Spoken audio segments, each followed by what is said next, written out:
Hi, everyone. I'm Natasha Kermani. I'm the writer and director of The Dreadful. And I'm Julia Swain. I'm the director of photography on The Dreadful. And you're listening to the Cinematography Podcast. And I remember whenever we would move that wall, he'd be out there working on that window. So Yeah. the window was like Sawing forming away over in the time. rain. Oh, no. And then checking with me, like, is this big enough? And I was like, no, give me a little more. Just a bedraggled man from Yorkshire sawing away at a wall made of wood and straw in the middle of the rain. The DP, like, won't shut up about it.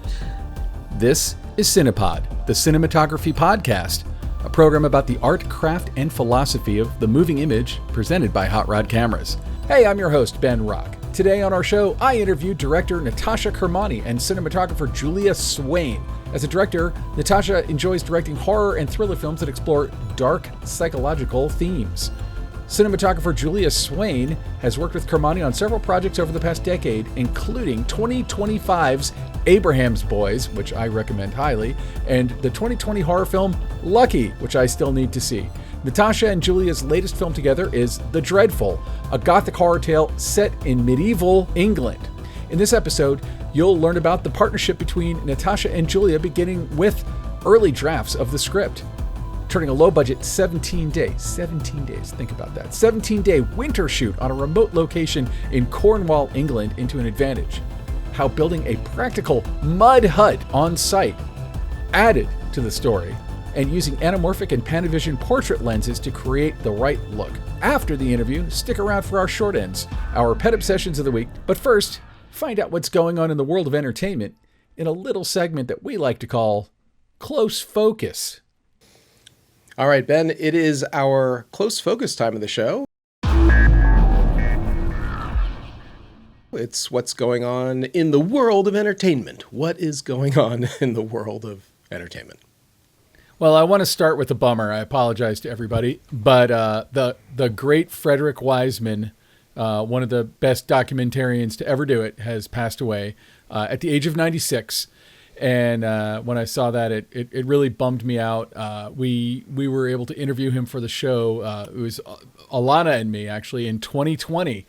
Frederick Wiseman, for those people who aren't familiar with him, get familiar with Frederick Wiseman. He's one of the best documentarians alive. I think a lot of his stuff is on Canopy. You can also go to his website, ZipporahFilms.com, I think, and check out some of his work. I personally was extremely inspired by Titicut Follies, so much so that the first professional thing I ever directed kind of ripped it off. And I was able to tell him about it. He didn't seem especially impressed or upset about it, but at the time, I think he was 91. So when you're 91, I think, the fact that he was still making movies puts Clint Eastwood to shame. His documentaries were one of a kind. You were like a fly on the wall in different civic environments. He did one called Hospital that it just blows your mind because it kind of showed you what real life was like. And Titicut Follies to this day remains one of the most disturbing, actually scary films I've ever seen. And it's a documentary about a prison for the criminally insane in Massachusetts in, I believe, 1962. It's so good, but he was making movies right up to the end. When we talked to him, he had just made one about City Hall, and he made one about Zoo. Zoo, I think, is the name of it. The Zoo one is freaking amazing. He made, I want to say, 30 films in 35 years or more than that, maybe. Yeah, super prolific. Definitely a legend of documentary film. His movies will live on. So for anyone out there not familiar and want to see the very unique style that he pioneered, popularized. I mean, it was his own genre unto himself almost, because he really was as observational as you can possibly imagine. Yeah. Go check out his work. We've and also Alana reposted our interview with him in the feed, so you can either watch it on YouTube or you can listen to it in the podcast feed and check it out, and just go check out some Frederick Wiseman. Do yourself a favor. Feed your soul. Watch some Frederick Wiseman documentaries. All right. So on the other end of the spectrum, because this is sort of like a roundup of things that are going on right now. On the other end of the spectrum, if we're talking about Frederick Wiseman and documenting reality, the far opposite end of that spectrum has to be ByteDance, Seed Dance, and their plagiarism and just ripping off of, Brad Pitt and Tom Cruise likeness, which has already been completely condemned by SAG and several other people out there. This has gone viral. There was a 15-second fight clip of the two of them fighting where Brad Pitt accuses Tom Cruise of killing Jeffrey Epstein, which talk about a way to get attention for your IP theft AI generating system. I mean, it certainly did. And they've released a bunch of others too. I've heard some other IP theft type of things.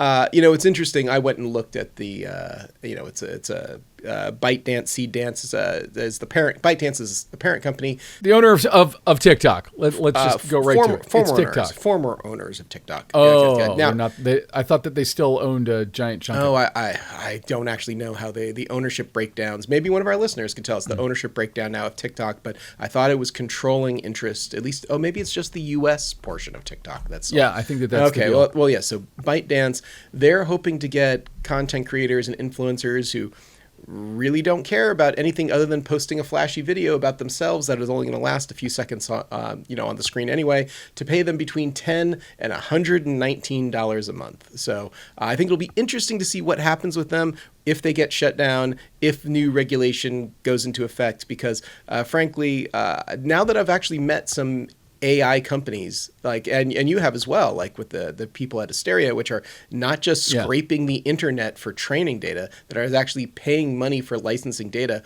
All of that intellectual property that belongs to people that you can find inside of these online large open, I just want to say, open to the public systems where they're looking to take your money. They'll generate you a Homer Simpson. They'll generate you a Mickey Mouse. They'll generate you whatever. That's all stolen IP. That's all stuff they stole from other people. Plus, lots of other people. They also can't steal goodness. Yeah, that's true. They can't make it good. They can only make it look like what it's supposed to look like. Exactly right. It's interesting because when you talk to people who are doing it a legitimately different way, if you type in Batman, you're not going to get Batman.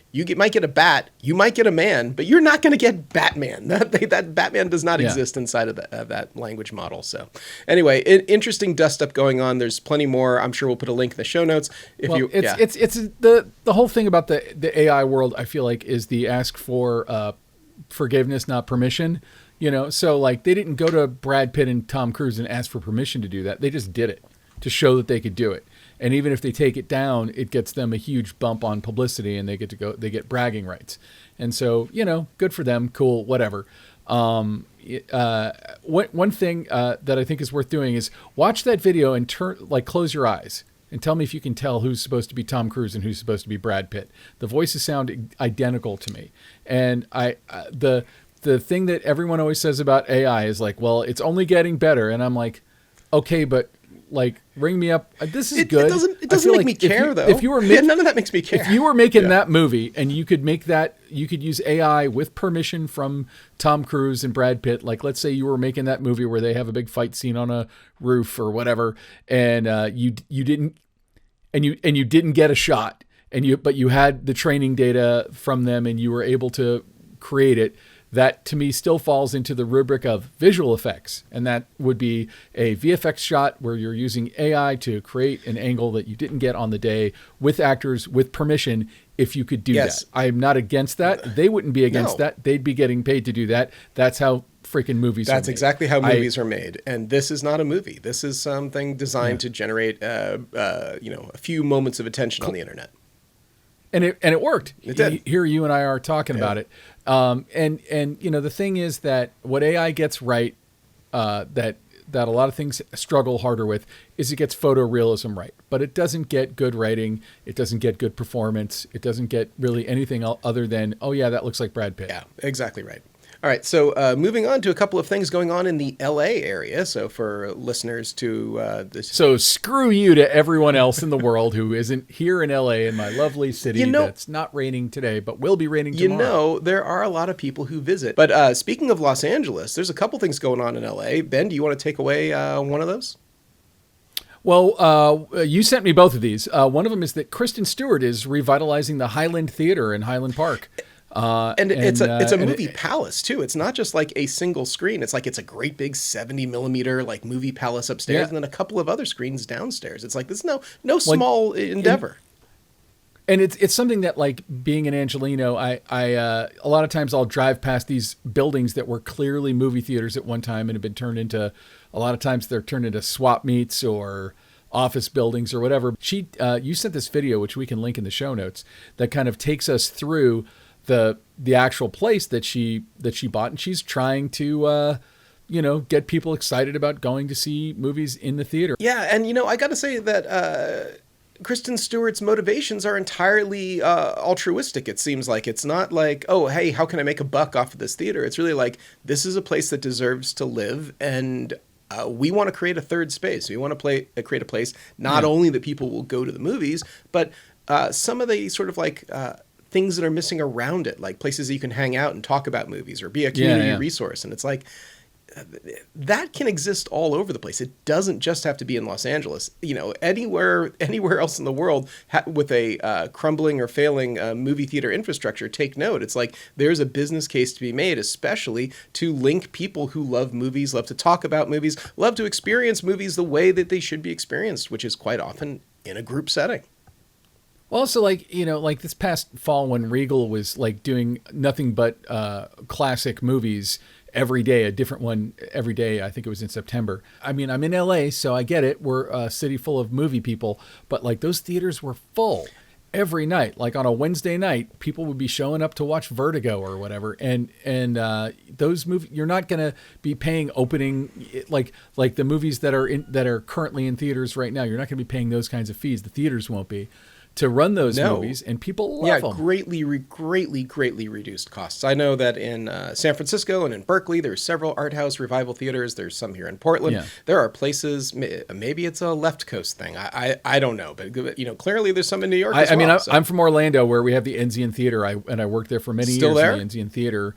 Enzian Theater's still there. It's the home of the Florida Film Festival, and it's grown since I was there. And they'll do like outdoor screenings in the park of cult movies and stuff like that. Like they have amazing programming, and that's in Orlando, Florida. It's in Maitland, Florida, which is like a small suburb of Orlando, Florida. I love that Kristen Stewart also in that little interview that we're referencing, that you can click on the link in the show notes, talked about how it's one of the first places that kids sometimes get dropped off to do things entirely on their own. Is like sort of like it was for me. That's at least sure. in this country, in this culture. Yeah, absolutely for me too. Yeah. I remember being dropped off at like 7 years old to go see a movie. So that's definitely a thing. Anyway, so Ben, also, we recently had Adolfo Veloso on the show. He, of course, shot Train Dreams, and there is a Train Dreams pop-up happening next week in Los Angeles. That's free and open to everybody. Is it at Travel Town? It is not at Travel Town. For anyone not in Los Angeles, they missed an opportunity. Travel Town is like a kids sort of like train revival space in Griffith Park. But it's like all old classic trains that you go on and you're like, wow, 100% of the people who actually rode on these trains are dead now. They're all real trains. Like in the Monkees' Last Train to Clarksville music video, they shot it at Travel Town. It's been there since, I think, the 1940s. No, this is, I think, somewhere off of Melrose. I think it's a gallery type of space, and it's so that you can get deeper into the artistry of Train Dreams, which includes, I guess it's curated by Adolfo. So, there should be a lot of great stuff up on the walls there. So lots of images from the movie. So if you're around Los Angeles, check the link. There's a story in Variety about it. We'll put it in the show notes, and get the Train Dreams experience, and good on Netflix for doing something like that to help promote and support the movie. Yeah. In lieu of putting it in theaters. Well, yes, there's that. It's it's already available on Netflix. You can watch it. So that's true. That's true. All right. Well, let's get to our interview with Natasha Kermani and Julia Swain. Let's do it. Well, thank you both for coming on. And firstly, just tell me, kind of the basic pitch of the movie and like where the idea came from. Sure, yeah. So the pitch of the movie is it's a film that I actually started putting together a long time ago, almost 10 years ago, which is crazy. But the seed of it really was an image of these two women surviving together in a sort of desolate landscape and a desolate environment.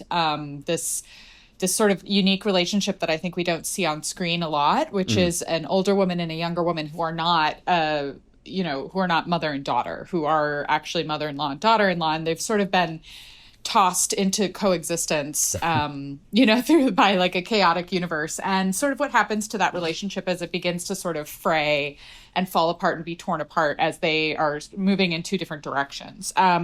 So it has this kind of folkloric aspect to it. But for me, what I really kept coming back to was that image, that idea of the two women living together. And everything else sort of spiraled out of that. So the time period, the sort of dark ages of it all, and a lot of the window dressing, if you will, sort of built around that core relationship. What was the image? Was it a painting or and who was it by? No. So this is actually, it's very loosely based on a Buddhist folktale, a Shinto Buddhist folktale that was also adapted into an absolutely gorgeous film, Japanese film. But it's the story of the Onibaba, which means demon hag. It's a little bit more of a morality tale than our movie is, but it centers on that relationship of a mother-in-law trying to control her daughter-in-law, and that is sort of where that core, that those two characters come from, and sort of the structure of man coming back from war and just all the sort of shenanigans that spiral outwards from it. But yeah, that is the root of it. So what led you to the Dark Ages framing of it?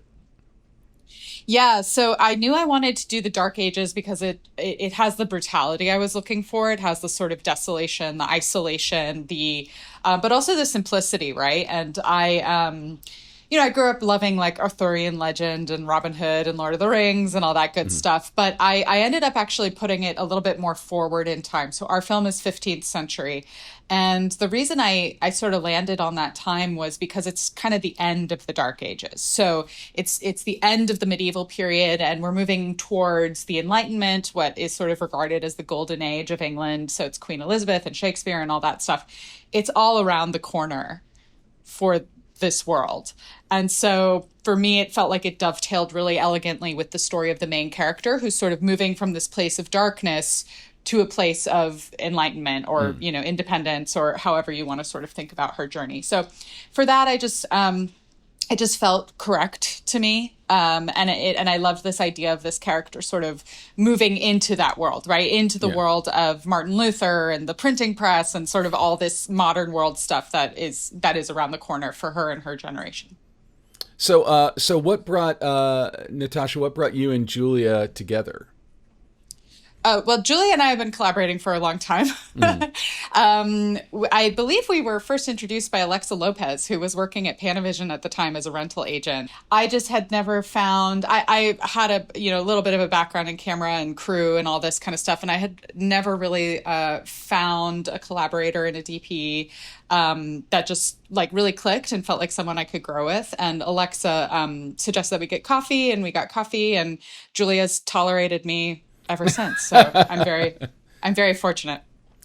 So Julia, what's the story of your meeting from your point of view?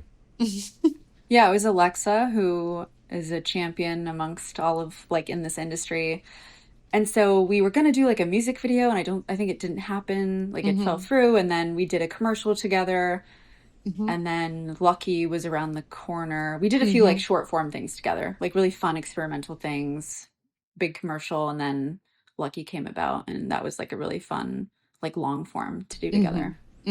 Every director and DP work together differently. Like how does the collaboration process between the two of you work? Like, Natasha, do you go off into your office and come up with shot lists and designs, or do you work through them with Julia? Julia, are you figuring it out on set? Do you work with previs? Like what's the process? Oh my God, can you imagine figuring it out on set? We'll figure it out. It'll be Lots fine. of people do. Apparently, a lot of people do that. I'm like shocked at how many crews around the world are like, you have a shot list? Famously, of course I have a shot list. One of my all-time favorites, down my spine. David Cronenberg. Apparently he won't figure out the coverage till he's seen the actors. Okay, well, space. that's different. So the Cronenbergs of the world, the Wong Kar-wais of the world, I believe that they are poets, right? So they are structured in the way that a poet is structured, and they are coming to set with their own version of structure. right? Like, I think we always hear this narrative of like Wong Kar-wai is changing it up as he goes, but I think it's an entirely different approach. I don't think that you can come to set completely unprepared. I think that's a bit of a false narrative. Well, it's not about out there. unprepared, but it's to what degree are you prepared? Sure. And how many documents do you have, for sure? I mean, I don't know, Julia, if you want to jump in, but to me, it's so organic. And from the beginning of the process, it doesn't even feel like we have a process with a capital P. It's just sort of an ongoing conversation. Yeah, totally. And we've worked together, like, now we've discovered for a decade. So we are always talking about things before we're like greenlit too. Like, we're just talking about narrative works we want to do. And so we knew this movie was coming, and references were thrown out in the beginning before we were even going. And then, you know, on some of these movies, we don't have a lot of time to do them. So we do like to come in with a shot list that's in shooting order and that's planned. We have references. One fun thing that we do is we have a list of like rules, like general visual rules that we want to stick by. And on Dreadful, we started asking ourselves really critical questions, or giving each other like little things in the morning, like, don't cut too fast. Are we being bold enough? Are we like just things to ask ourselves and remind ourselves to kind of go for it on the day? But we can come in with our shot list, and we're very organized. Natasha knows I'm extremely like organized and OCD with the shot list and everything. She rewrites. So, if I go in, I almost don't even want to touch it. We build our shot list together. It's usually we're sitting next to each other. Always together. We're building it together. But I let her do the typing because she goes in and fixes just, like, all of my puts it in order. Make sure like every HOD can understand it, right? So if production design, like, they can all understand like the order we're going. But we can get to set and we can throw it out the window. We can watch the blocking and be like, actually, we should be here. I feel like I want to be wider. I feel like let's get on that portrait lens again. So there's a really kind of beautiful organization to it in prep, but then there's spontaneity and like the process of filmmaking, which is things change and you feel things on the day and you see the actors do it and you can completely go in a different direction. Right. It's like we're precious about the intention, but not the specifics. So it's, like we're comfortable throwing out the plan if we need to. But if there is something that we considered really, really, sort of integral to the storytelling, we will make sure that that is sort of being cushioned, I guess, being protected in a way. Like we're playing within those guidelines that we set for ourselves that we're excited about in the beginning. Yeah, and just to talk about process in a little bit more detail. So I'll usually do a draft of the script, and Julia will take a look at pretty early drafts. And so even part of, maybe before the script is even necessarily polished or ready to go to agents or talent or whatever it is, we're sort of looking at the material and already talking about things like format, aspect ratio, color story, so those conversations are very, very early. And I think get integrated into the script writing process itself. So the script also reflects sort of what we are interested in exploring visually. So that's very much like a threaded through experience, because it's handy, right? Because I am also the writer usually on these, that we can, again, sort of have a dialogue between the visual language, the script. For me, it's also the music and a lot of these other elements. But it's all sort of an organic growth together. So like, what was kind of the visual language that y'all settled on for this? Like, if you can walk me through it, and feel free to go as deep into the weeds as I'll go as deep in the weeds as you want to, because I'd love to hear sort of the color story that you're telling and the lens. There was some kind of specialty lens. I don't know if it was a Petzval lens or something like that I seemed to notice, especially in the creepier, more like when the night was off in the distance kind of stuff. Like where did those ideas come from, and how did you refine them? We knew that we wanted to go back to anamorphic for this. So we did a film in between that was visually the opposite. So we're coming off a movie named Lucky, which was anamorphic. And then we did a movie called Abraham's Boys, and actually VHS. I love that movie. Thank you so Yeah. much. Yeah. But it's visually the opposite of this, right? And we did VHS 85, which was also 4:3. So we kind of went the opposite direction with those projects. And Abraham's also has this very sort of like sun bleached feel to it. And so I think with Dreadful, we always knew it was going to feel much more like a storybook, right? So like this this vintage anamorphic feel that to me was more about framing landscapes and this more folktale, storytale-ish, almost fantasy-esque approach. That was much more about framing characters within their environments and these sort of like really wide, beautiful, on location frames. And then, of course, as always, color is such a part of our story. And this story is very much about the stories we tell each other. And so we really wanted to have an emphasis on perspective. And one thing we were playing with was, what if each of these perspectives, these stories, these flashbacks, these timelines have a unique color to them? And so the audience can kind of track or at least subconsciously sort of know where they are in the story. And to really be bold with that and not curtail ourselves, feeling like, oh, everything has to be within this one look. But instead to actually go the opposite direction and say, okay, well, this is a story within a story within a story. And so that's really where the color conversation started. And then we worked with a close collaborator of ours at Photochem, Alastair Arnold, built our looks. And so we had, I think it ended up being like 5 distinct looks for the film. And that was all sort of built out of this idea of this is a folk tale within a folk tale within a folk tale, and how do we express that using color? Cool, Julia. Can you expand on like on how what the colors were, how you came up, where the ideas came from? Yeah, totally. So I think there were 4. There was one for sort of like childhood, kind of glory days, a warm golden look. On the coves of Cornwall. And then there was our kind of main show LUT, which is a little more sort of cool and where most of the world lives, the present day lives. Marcia and Sophie exist in that world. And then there are 2 types of green LUTs. Natasha and I are crazy about green in general. And there was kind of a version 1 and a version 2. And we would use those throughout kind of different storytelling moments in the movie. So we use those. I challenge audiences too. There's a shot where it starts as one and within the shot turns into another. Oh, I love which it. I thought I love was like that. a really fun decision we made in post. We were like, what if this actually starts and it's a oneer and it turns and it becomes a completely different that's look, so cool. which is fun. We had 2 nights, didn't we? Didn't we have 2 night looks, or did I make that up? No, so we used we did end up using green version 1 for nighttime, which is also a fun thing I'd love to talk about too, is like just kind of the night stuff on this. Night with an N, not KN. The nighttime look, because we hadn't done a night look like this before.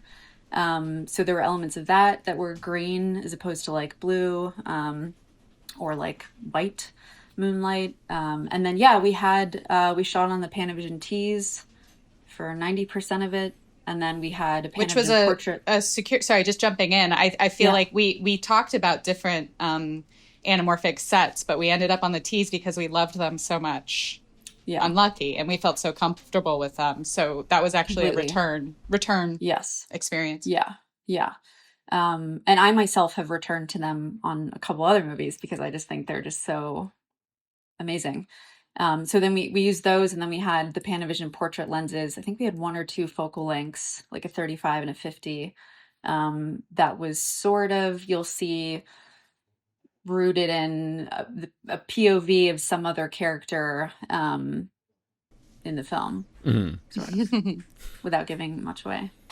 So when you're shooting, are you using the LUTs on set on the monitors? And like, I always want to know, like, how much are you changing it in post from those LUTs? I mean, I'm sure you're going in and fine tuning everything, but like, are you mostly ballparking, getting it in the ballpark, and then enhancing in post? I feel like I'm somebody who really loves what we do on set and tries to get it right in camera. So in color, I'm not looking to reinvent the wheel necessarily, but we're pushing it a little more, we're shaping it a little more, we're saturating a little more. I definitely think we pushed it a little bit even more bolder across the whole film, with all the LUTs. But yeah, we were bouncing. Because there were 4 show LUTs, we had to, on our shot list, there was even like a column for what LUT are we in? Yeah. Because Oh, really? we would have to, oh yeah, because we every day we were bouncing between different stories sometimes. So we had to remember where we Well, were. and that can be tough on something like this, where it's like you're in a similar location, sometimes the same location, and Right, you're having but to, it's a different, you're having to keep that yeah. stuff straight. And again, I always want to know how people organize that stuff, because it's in certain ways it's like, well, if you accidentally set up the wrong LUT, you might be able to bring it back in post or whatever, but you don't want to ever go through that. Like, how do you keep the like all of the various threads, especially if you're covering multiple things within a given day? How do you keep them all straight? What is your organizational Yeah. system? Spreadsheet, scriptation? Like, what do you do? Yeah, it's all in the Bible of a shot list, which is just a spreadsheet. Like we do Google Sheets, and we just all that important stuff and EVFX notes, LUT notes, it's all in there. So we can keep track. And then we are shooting in log. So worst Yeah. case, if we were looking at the wrong LUT, it's okay. We can Yeah, you can make bring a it back. note. Yeah. Yeah, and throw on the correct one. But I think we really lean on our camera team as well. I think that's something that Julia does really well, is she gets her team really creatively excited for the film so that they have a sort of intrinsic understanding of what we're doing. So it's not just sort of like reading a shot list and saying, okay, well, here's the coverage. I think my feeling is that they understand creatively and story-wise where we are. So it makes sense. Okay, yeah, we're in Greenworld, of course, because this is Kit's story and he's there. Yeah. So I think that there is also just this, again, on a movie that's really low budget like this, you have to really lean on your collaborators and your team. And I don't think you can trust the system, quotation system, to catch you. I think everybody has to kind of be on their shit, so to speak, and really understand the intention of the story. So I think Julia does a really good job of bringing her team in early so that they understand. I mean, they could be fooling me, but it feels to me like most people on set have read the script 1 or 2 times at least, and they really do understand where we are in the story. So I think it's leaning on them and their brains and their awareness in a really big way. yeah, they're all so invested. They know how invested I am. So they're all, they'd see the kids coming to set and we're already in the gold look. I don't even need to say anything, or, they're checking with me. So, and presenting ideas. So I think it's like such a great, and we had some great people that I've worked with before on the crew, and just bringing, it's always like a family situation of great collaborators that are coming together to make something, and excited about it. So what lenses did you find, like what focal length did you find that you were landing on for a lot of the coverage? And like, how did they, you were talking about portrait lens and yada yada, but like what roles did you find that the specific lenses were landing in for the story you were telling? I think our 35 mil was our wide. Also, there's a hut in the film where they live, and it was very, very, very, very, very small. So Looks it. yeah. So I'm just like, we love sitting in quiet, wide. So the 35 mil anamorphic was a hero in that regard. We used the 50 a lot, which we didn't go super long, actually, in this film. We stayed pretty wide, and we physically got closer for close-ups, which was really interesting. So you could feel the world. And that also allowed the portrait to really stand out, because the portrait really allows things to fall off and draw you to the center of the frame. So that differentiating was really interesting. And this portrait is also spherical, so you're losing, your format is not as large. You're kind of losing a little bit of field of view. So it's very different feeling. So yeah, we kind of stayed on the wider focal lengths of the T's. What would forgive my ignorance, but like what is the portrait lens? Is that 85? That's So we had a 50 or 30. I think it was the 50. Oh, okay. So it was like which is perfect for a portrait, right? It's like human vision, and it completely makes the surrounding area around the center of the lens completely fall off. So it creates these crazy shapes, and you're only sharp in the very center. There's a lot of distortion along the edges. That might be what I was thinking. Might have been a Petzval or something like that, because I noticed kind of like a swirly bokeh kind of effect. Very swirly. Yeah. And we ended up using it, I think, more than we shot listed, because I think we tested that lens for a project like a long time ago, we looked at that Yeah. lens. And we've wanted to use it for a long time. But to go back to sort of our regular visual language, I think for me, I don't think I never really wanted to go super long. It just felt more organic to the medieval time period to just move inwards and have like this sort of flatter image. The period is all like iconography. It's all this very like 2D silhouetted imagery, and maybe it's a bit of a stretch, but for me it just didn't feel right to sort of have this like super modern long lens on it. And also we had the advantage of being on location, so I think we wanted to feel the environment whenever possible, and so it just felt I just like we never felt called to pull it out of the box. We wanted to sort of stay in that wider vision. And then the portrait, I think, ended up being a very sort of instinctual relationship with that lens. There were a few times when we were shortlisted to have more conventional coverage, but whether because of time restraints or whatever, we ended up sort of going in a different direction with our coverage and saying, is this a dreamier moment? Is this actually a moment where we are being a little bit more expressionistic and a little bit more in the mind of whichever character it is? And so that lens came out way more than I thought it would. And I'm so happy because it's so unique. Yeah, totally. We knew we wanted some specialty lens that did some crazy, fall off and distortion and what that would be. And then, we were looking at what Panavision had as we were returning to the tees, and because we really wanted to like rinse our options and feel like we were choosing what felt the most right. And then the portrait was like so much fun, and we tested different focal lengths. Because we didn't need a whole set. We really wanted to be specific with it and how it felt. And that's where we landed on the 50 and the 35. And what was the main camera? We shot Alexa 35. Okay.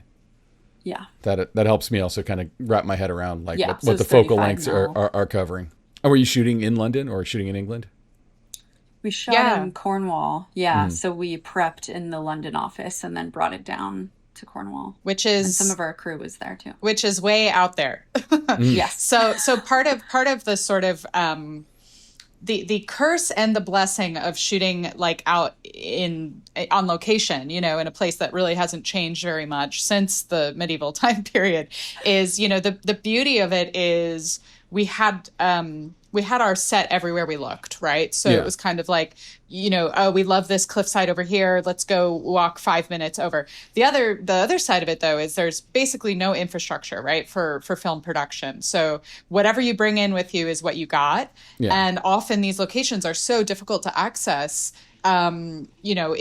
It's really becomes a very stripped down exercise. And then, we were already stripped down because of our budget and time schedule.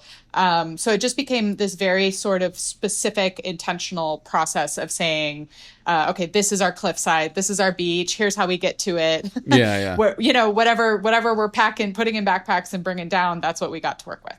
Yeah. The logistics really dictate a lot when it's something like that, where we have to get everything out there, and you don't want to suck too much shooting time with getting things in and out. So really being careful with what we chose and fighting for beaches and things like that. We were also there during winter, so we had very, very short days, and the sun was very low.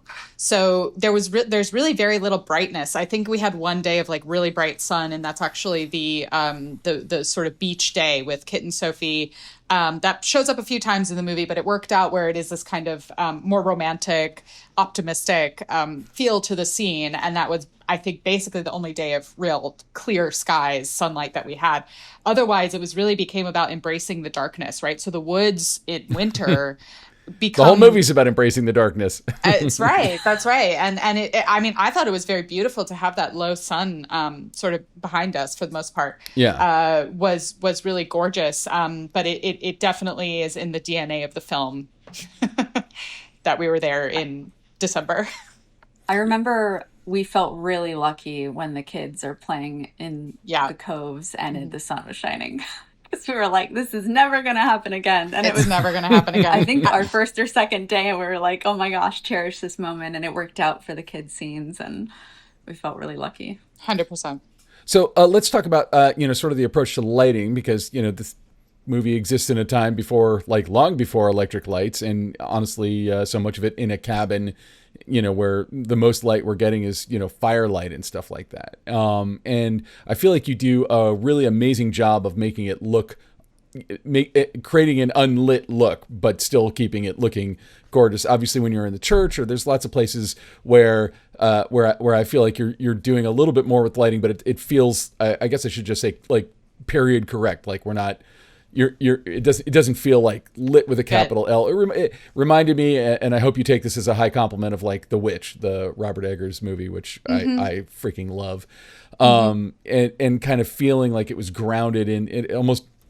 If you told me that you had built that cabin out of the woods, the lumber collected from the woods of the trees in the immediate area, I would believe you. That's what it feels like. It's actually made from mud. It's mostly mud. Oh, fun. We did build it, and it from is the surrounding mud. Yes, mud and straw, and yeah.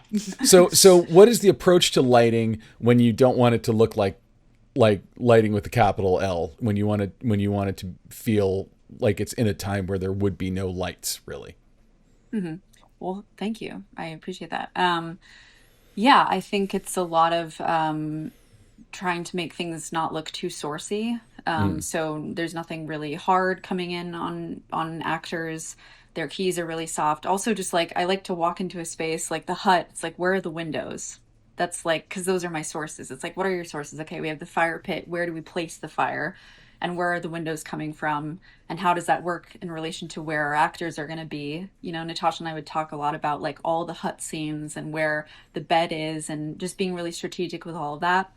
Was any of that a set, or was that all on location? It was all on location. Wow. Okay. Yeah. But it's our construction. We built it on location. Yeah.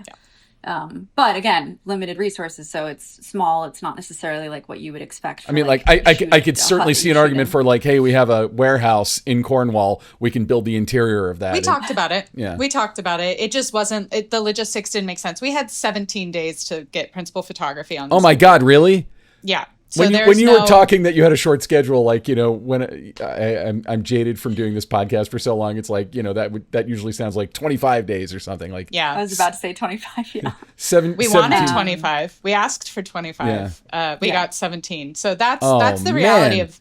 That's the reality of what we were working with. That's the reality of indie right now. And so for us, it just made the most sense to build it right where we were filming. And there also just weren't any warehouses where we were that would really suit our needs. Mm-hmm. And so the compromise between, moving everything, building not where we were, if that makes sense, it just didn't, the resources were not there for us. So what made the most sense at the end was to just build it right where we were on a big fucking field. Oh my God. Yeah. There's also so much in and out. Like yes. I'm really big on seeing out windows. I don't want windows to be just like white squares. Mm-hmm. So it's like you want to feel the texture in the world around them, and Marsha leaves and Sophie's looking out the door, and you want to connect. So it was kind of like, again, pick and choose your battles. Like, is it worth now having to light on location and running power and doing all those things and losing the luxuries of a warehouse or a stage to kind of give you that world building and connection of the interior and exterior? We talked a lot about wanting to be able to go in and out with the characters, like walk out with them into this world. And I think it helps sell the sort of fairy tale aspect of it, that you're kind of in this almost like Baba Yaga-esque, hut in the middle on the edge of a dark forest. And because we really were in a Baba Yaga hut on the edge of a dark forest. Totally. Where the dark forest myths were created too. That's, that's kind of fun of it. Absolutely. Very true. Yeah, Julia, I feel like you should speak at least a little bit about your collaboration with Errol on building and sort of like what we asked for versus what we got. Like, for example, we really wanted the roof to be removable. And of course, that just logistically was not possible with the money that we had. But sort of how you landed on what you landed on. Yeah, we talked about like height. Because another way to make it look not as lit is to be in control of the ambient levels. So I knew I needed to put something in the ceiling, because I couldn't, if you're going to pump everything through windows, then it's going to look lit because the amount of power you need to bring up that room, now you're going to not have a balance of what's coming through the window and what's inside the hut. So I knew I needed to do some sort of really soft ambience that we could dim up and down depending on the scene. And that way in the night interiors, you could, see the walls and stuff.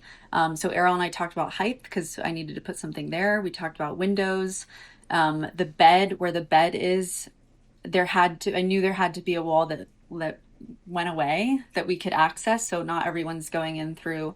Everyone always underestimates how slow you become when there's only one entrance to a room, or you're shooting in a tiny room. Yeah. In a house, you are all over each other and you cannot, the day moves slower. So we talked about that and got access to that. And then that we actually faced it a couple times where Marsh is on the bed and Sophie enters. Because again, and very much like we talk about with Lucky, like wanting to always keep this interesting and not shoot the same side of a room all the time. So wanting to really build a hut with Errol that you could look everywhere. So on that side, there's also a window. And I remember I didn't get it right away. He was like, I gave you 3 other windows on the other side. And I was like, I want to look this way. I need a window to give me because again, fire and daylight, I need something coming from this direction. And I remember whenever we would move that wall, he'd be out there working on that window. So the window was like sawing away in the rain.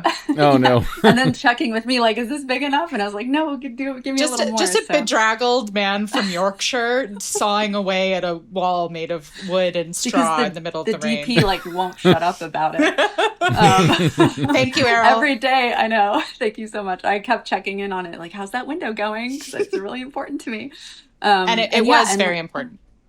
Totally. And then the church, I was like, guys, I need candles. I need, you know what I mean? Like really pushing what can I utilize to help expand light in this world and motivate things and things like that. And then night exterior was a whole other thing lighting wise. It's something we hadn't done before. And that ended up being like more of a green world, kind of a yellow green moon, if you will. And before we had done sort of blue soft moonlight that like on Abraham's Boys, there's like a softer blue sort of classic night vibe. But on this, it was kind of like embracing the fact that I don't have a balloon. I don't have any big soft things, nor do I have time to do those things. So we're going to embrace this more stylistic, moody moonlight that we don't feel obligated to have it fill the space. Like we're gonna let things fall off and kind of like really embracing that, which was exciting and terrifying. But ultimately, it's how real moonlight looks if you're in the woods too. So I mean, you're maybe going a little things greener than it tends to look, but yeah. And I think creatively. Sorry, go ahead, Julie. No, you go ahead. I was just going to say creatively, it wasn't our what we had initially settled on. But when we did settle on this more stylish nighttime look, creatively, I think it became a little bit juicier for me because you are even more in the headspace of this young woman who's moving through these very, very dark spaces. And again, starts to look a little bit more storybook, starts to look a little bit more almost like I sent Julia quite a few animation references. I'm a big fan of like 90s anime. And so as we started moving into this this more stylish, expressionistic nighttime, I feel like I sent you like 1,000 things from Berserk.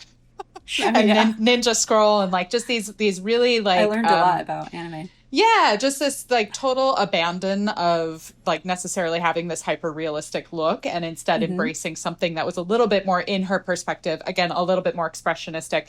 And I actually like the divide in the movie between the sort of realistic ambience of our daytime scenes and then these much more sort of what was the word I'm looking for? It's like a almost like a hyper tension or something in the nighttime because we are sort of moving into this space that feels a lot less comfortable as she moves out of the safety of the hut and into the relative danger and threat of, she's going outward into the world. So, that might just be me sort of like pontificating, but I think for me, I got excited. That's one of those examples of like, okay, well, the logistics are sort of moving us in this direction. Let's embrace it and see what we can play with in that space.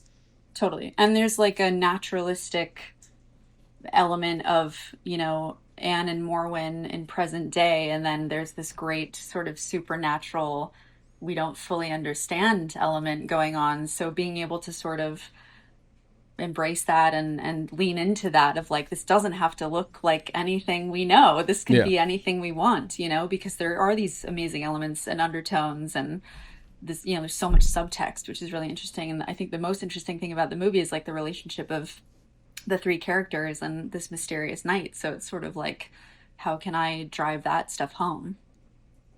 No, that's interesting. Yeah. Well, and I feel like as a horror fan, when we get to night stuff, I'm cued to like, okay, the creepy is about to happen. Like whatever, you know, like it's more dangerous now. And I feel like that was sort of what it immediately communicated to me anyway, that the look that you gave, which, you know, it's like, okay, I'm here for the scary stuff. It's what it Totally. strap in.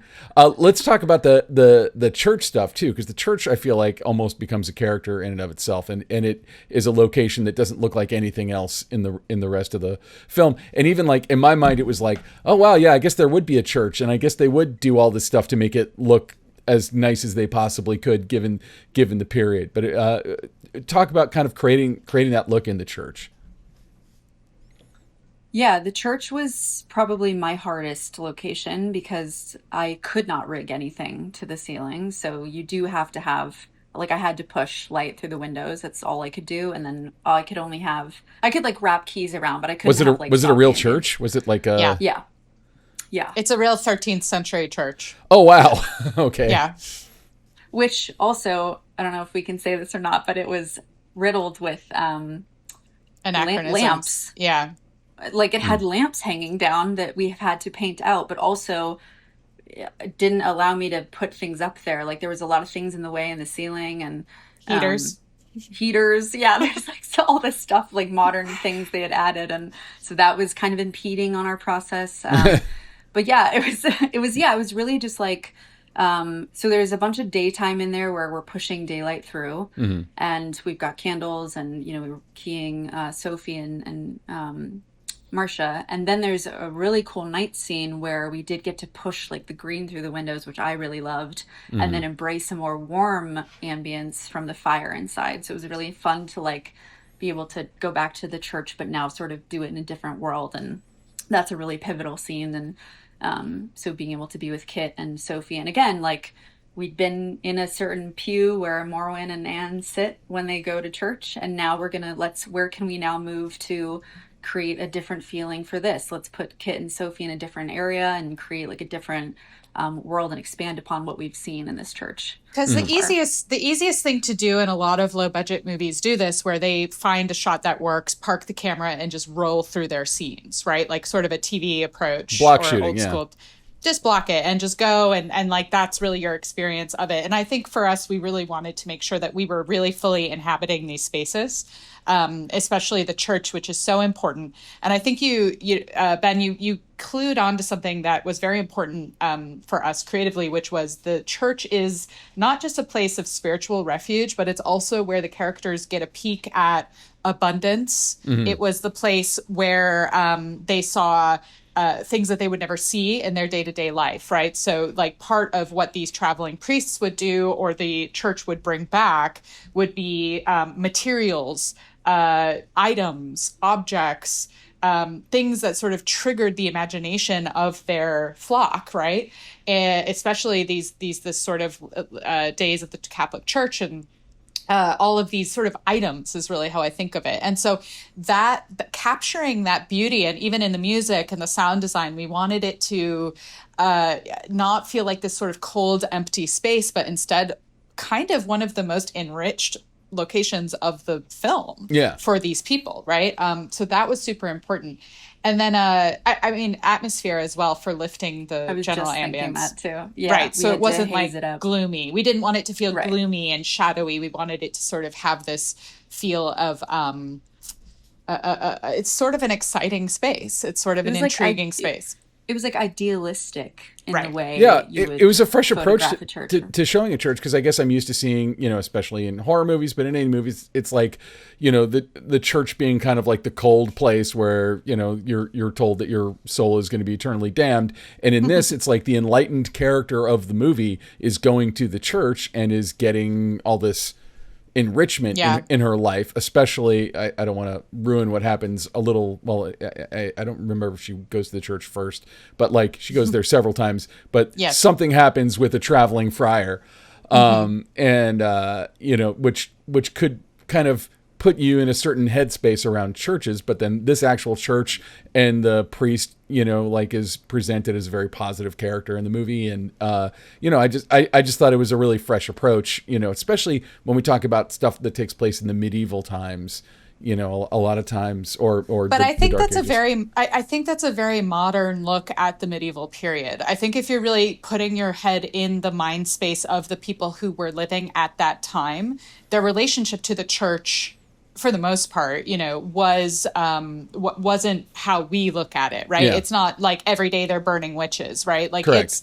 it is a much more part of their community, part of their process, and I think it's also their relationship to war in the film is also, I think, unique from the perspective of a medieval working class person, right? We're so used to seeing war from the perspective of kings and lords and, holding the banner and going and charging and taking new territory.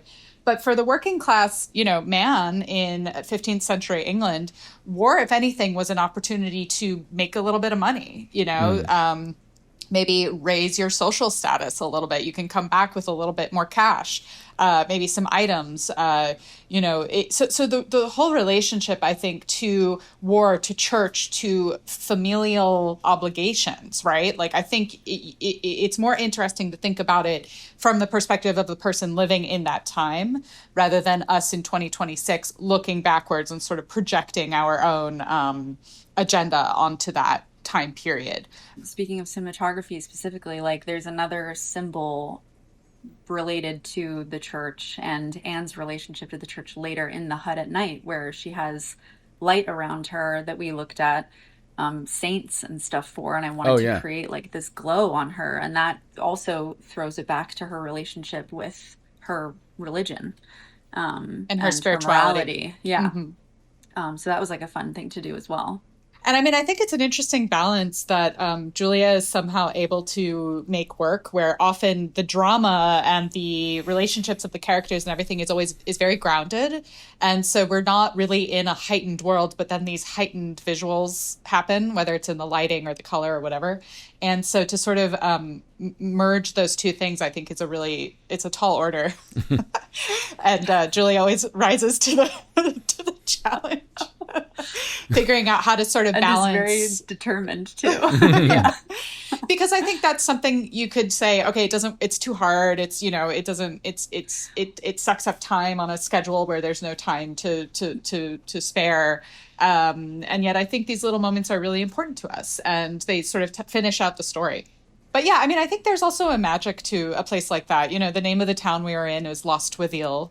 It's it has a 12th century bridge, and it's just there's a feeling of ancientness in certain parts of the world that we don't really have, here in the States. And I think to be able to connect with that and feel the mist and the fog and the mushrooms growing, and to sort of feel all of those little details and have that be a part of the film gives us a production value that on this budget, this scale, we would never get if we were on a set somewhere, Were you ever encouraged to you could just you could shoot this in Angeles National Forest and and block shoot everything for your 17 days. Was there any pressure to do it let's say the more convenient way? They brought up Bulgaria and all kinds of crazy shit, random ass parts of the world. South Africa. Yeah. Okay. So, it's always a part of the conversation. And maybe I would have lost that battle, but fortunately Sophie Turner and Kit wanted to be close to home. Oh, that makes sense. So we ended up staying within England. And then from there, I think we were able to sort of convince the team to go to Cornwall. And that's where we were. I definitely got that kind of a vibe that I didn't know where you shot it, and you for all I know, you could have said you shot it in Angeles National Forest, but it didn't feel like that. It felt different. It felt, there was a certain, I don't know. It felt very specific, if that makes sense. The details matter. The details matter, of course, on camera, but I think the details also matter for the team working and the creative process and sort of feeling like, oh, we're in these ancient woods. These trees have been here. These trees have seen, this is allegedly where King Arthur was born in Tintagel, Cornwall. So I think that ethos, on the weekend, being able to go and look at a castle, it's that to me is just as much a part of the process as the end product. We do this because we love it. We do it because we get to go to exciting, brilliant places. If I just wanted to make a movie, now I'll just sit at my computer and do some bullshit on OpenAI, right? Like, I don't want to do that. Yeah. I don't want to do that. That is not exciting to me. Yeah. There's no magic there at all. The magic is in us being in the place and experiencing it. And that, I think, leaks into the end product in a way that is can't really be measured. It's measured in these ephemeral sort of qualities of a project and an experience. Yeah, the ruins that we went to were like one of those things where we had a whole day on these ruins where they're running through and there's like them sleeping and there's like a dream and the kids are there and like stuff like that. You just can't, like, you could feel it when you're there. Those are real ruins. Yeah. Production. We didn't have production design to build that. That's not styrofoam rocks. Those are rocks that have been there, rocks that have been there for a very long time. Yeah. The moss, all the moss growing on the stones, it's like, we did not have the resources to production design all that detail. Wow. Yeah. Well, and even hearing about that church, because, could it have been a set? Sure. But I mean, it definitely had that very, very lived in feel, which a good production designer can provide for you. But, especially on a relatively low budget shoot, in a 17-day schedule. I'm just, that blows my mind more than anything else. I'm just curious if there are any other, major success stories, major overcoming of insane obstacles. I mean, it seems like this is one of those films where everything is kind of new. And so, but like, if there's any other big stories that, might inspire our listeners. Every day, every shot, every setup. We lost a location while we were shooting on day 1 for day 2. Oh no! And we had to go scout at rep, and I don't know. I think we just did a lot of brilliant pivoting as things would change and weather, and we just kept having to move and reimagine a couple things. I think it was really a testament to us to be able to kind of navigate something on such a because you don't have weather cover days. You can't exactly. Well, I mean, that's why you would put the cabin. That's why you'd make a set for the cabin, so you had something. Right. No. So we didn't have any of those kind of saving graces to kind of play in those moments. So we had to really, and again, a testament to our team for navigating that with us. I mean, the hut wasn't even built yet. The hut was being built while we were shooting. The day we entered the hut was the first day we saw the hut. The morning of, we were like, oh, there's a hut here now. Oh, no. Yeah. It didn't exist until... Indeed. Oh, no. That's... yeah. Living on the edge. So, it was the greatest challenge, but I think we conquered it. And it comes out, isn't it getting released this week? This Friday, February 20th. Is it getting theatrical? It is, yeah. And, we, I think, put a lot of love and care into making this a really special theatrical experience. Julia's work is just extraordinary. The work of the cast is so subtle and beautiful.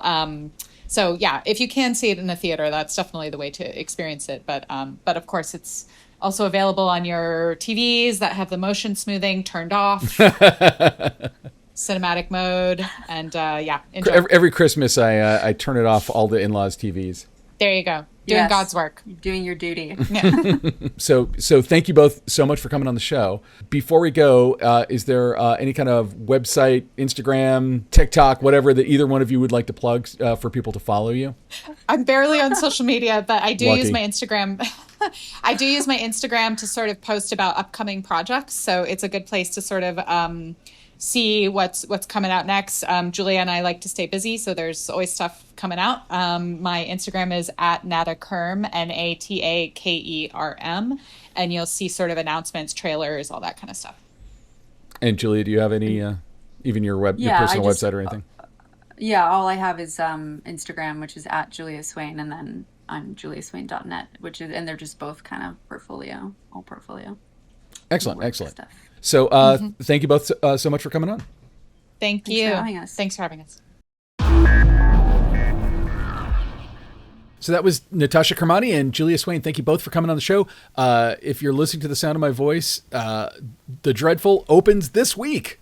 So check it out. I felt like it was super weird making like every correspondence about it was like, making the Zoom link was like The Dreadful interview. And I'm like, I don't want the interview to be dreadful. but it's a really cool movie. And also, if you haven't seen it, same team made a movie a few years ago called Abraham's Boys. That's awesome. Nice. Sounds super cool. Yeah. Vampire thing. But this one's great. Check it out in the theater. It looks gorgeous. All right. So Ben, it is our short end time of the show. It's when we talk about our pet obsessions of the week. What is yours? So my pet obsession this week is an Instagram feed by a guy named Sergio Cilli, Cilli. And if you ever saw the video that went kind of viral amongst at least film professionals called We've Got That B-Roll, that was maybe, I don't know, 10, 15 years ago. If you haven't seen it, look up We've Got That B-Roll. It's hilarious. So that was a sketch comedy group. I think they're called Cream. And Sergio Cilli has been messing around with AI. And if you go to his Instagram page, his last name is spelled Cilli. He does this thing where he's trying to direct AI actors. And so it's like, hey, it's a dishwasher commercial. So like, say like, hey, I don't have to scrub anymore. And then he like runs the prompts and shows you the videos that AI gives him over and over and over again. And every one of them is hilariously funny. Like it kind of shows like the madness of trying to prompt your way to a usable video. But he's just acting like he's a director talking to actors. And then the actors are these AI creations. I don't know which model he's using, and they all look like photoreal. But then like they'll switch voices, or like in one case, one of them like has a gun in his hand for no reason. There's all these like random things that happen that are the things that happen when you're using AI, and it's just every one of them is hilariously funny. And he'll show the prompts that he's using and like what it's supposed to be saying and what it's supposed to be doing and how much it's missing by. And I sort of feel like it's a little bit of a balm for me, post Super Bowl, when there was, I think in the Super Bowl there were 3 ads that were fully AI created that ran during the Super Bowl, meaning no one got paid really to make those except for, I don't know, Kling or Sora or somebody. Probably some overworked intern who was given a list of prompts to just keep drilling down on until he or she got something usable. There's a name for that sort of AI generation these days. Did I mention it in our previous episode? It's called prompt and pray. Yeah, I mean, that makes sense. I was like, you mean slop? Yes, exactly. Slop is created through prompt and pray. That's how they do it. Yeah, I mean, and again, I'm not an AI hater. I feel like it's got like some amazing legitimate uses. Check him out on Instagram, follow him, like him, watch a bunch of those videos. They're hilarious. Like, it's just very funny. Yeah, that's awesome. All right, so Ilya, what is your obsession this week? It has to be the BSC Expo, which is where I was for the last week. I mean, what else would it be? It has to be. SC? You know what? Look, the BSC Expo, you're on notice every other sort of like industry trade event in Europe.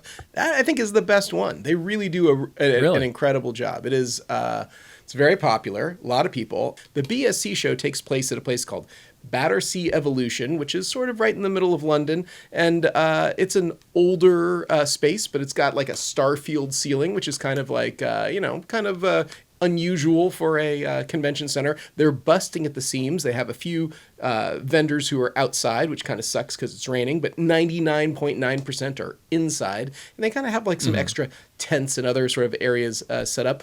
And tons of BSC people. I got to meet a bunch of BSC people who I'd only ever interviewed on this podcast before, who had not met in person, like Catherine Goldschmidt and Stephen Murphy. It was great meeting both of them. They've both been on the show a couple of times. Also met Mark Patton, who of course shot Silo, and someone you interviewed, Jake Polanski. So, oh yeah. Yeah, no, you texted me when you talked to Jake Polanski. That was really cool. It was super cool. So it was a really great event. I got to see a lot of people. I got to introduced the Betty reflector to a lot of people in the UK and a few people from Europe who were over, and it was a really excellent show. Awesome. Yeah. All right, Ben, that just about does it. Where can people find you if they want to get in touch? You can find me at benrock.com. All your Ben Rock questions will be Ben Rock answered there. How about yourself, Ilya? Where can people find you? You can find me over at Hot Rod Cameras, hotrodcameras.com. That's where you can get a hold of me. Also Instagram and LinkedIn. Same here. I'm on Instagram more than I used to be. We used it a lot for that Kickstarter campaign for that short film, which, by the way, we'll be shooting on March 21st and 22nd because we raised our money. Yay, Woo-hoo. Congratulations. All right, Ben, who made this show possible? Who do we have to thank? As always, we got to thank our very capable, very hardworking Predator, Alana Cody, who lines up all the interviews and then edits all the interviews. She makes the whole show possible. Nothing would happen without Alana. And then we also have to thank Kay Zalatraxi, who composed all the music that you are hearing on the program, and also has a really cool YouTube channel called Kay's Labs, where Kay's fixes synthesizers. Yes, indeed. So check out Kay's website, musicbykays.com. It's in the middle of kind of a revamp, but you can find good stuff on there. Hire Kays to compose your next score. Jesus Christ. How many times do I have to say this? Has anyone taken me up on this yet? Anyway. Can you hire him to fix your synthesizer too? You can. And then Kays will score it on. He'll use the synthesizer to write the score. Correct. All right. Thanks, everybody, for tuning in. We'll be back next week with another great episode of the Cinematography Podcast. Woohoo! This has been Cinepod, the cinematography podcast presented by Hot Rod Cameras. Find your next camera, lens, or accessory at hotrodcameras.com. Watch and subscribe to our show on YouTube or listen on Apple Podcasts, Spotify, or wherever you get your podcasts. Follow and interact with us on Instagram, Threads, Facebook, Blue Sky, and LinkedIn. But not X. Don't do that. Thanks for tuning in.